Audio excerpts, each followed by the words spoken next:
The story is about giving. The base human inclination is that of being self-centered and being preoccupied by one's own interests. It is a base of inclination that answers to the question, what's in for me?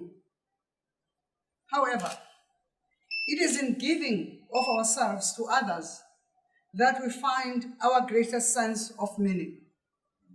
And so, as we search for meaning, one of the best places to look is outward towards others using the principle of charity.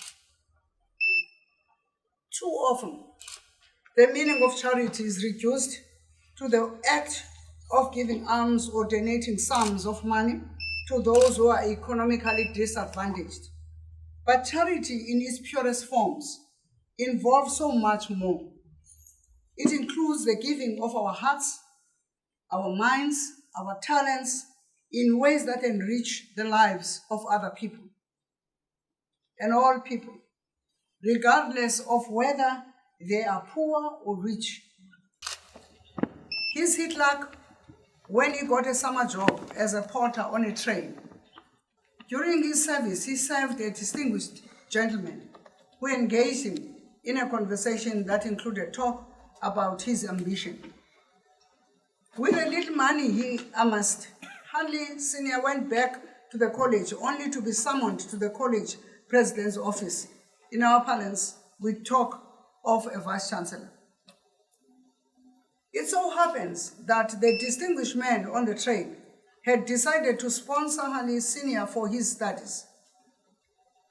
This enabled him to graduate first in his class, and the achievement earned him a full scholarship to Cornell University in New York.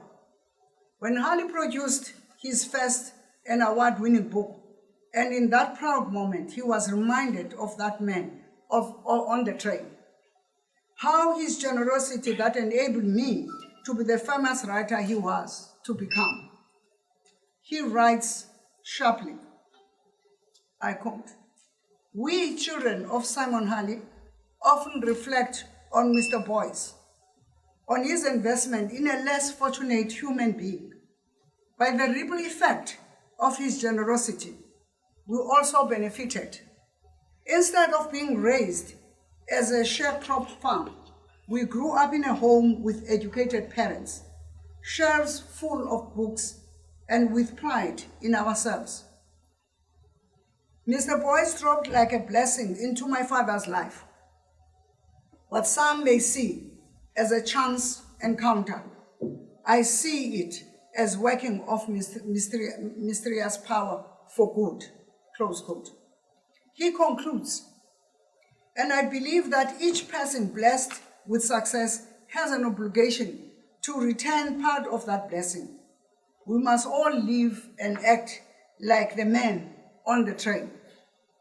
This true story resonates well with what MTN has done today. We hope that the students that will benefit from the generosity of the Spirit would also look at this very moment with a sense of gratitude and say, a stranger took a chance on us and gave us hope. This is true in the case since this Multimedia Center, now to be known as MTN Multimedia Center, is dedicated to students with living disabilities. These are students who, despite their challenges, are easily forgotten. In most planning sessions, they are an afterthought. The ease with which one receives multifold appreciations come from the aunties, in my case, of my university. The aunties that come and clean our offices. The norm of this university was in August, when we appreciate women. As educated people, will appreciate women that make meaning and forget Labo Aunt, who make us a university, who make us to have a table like this. When I took an initiative as a vice-chancellor to say they matter too, the way they appreciate that every year when we do the Women's Day, there is nothing that gives me pleasure and joy when I join them each year, when the university formally recognizes them. When I first mooted the idea of this annual day of appreciation, many were surprised that they too can be invited. We formally recognize them, and I make it my business to make sure that above all who have got hats, above all who have got degrees, above all, they matter to me. For us, this is the way of saying to them, you matter and your lives matter. Thank you once more. May the spirit and the story of A Man on the Train by Alex Haley find expression, MTN, in your very lives.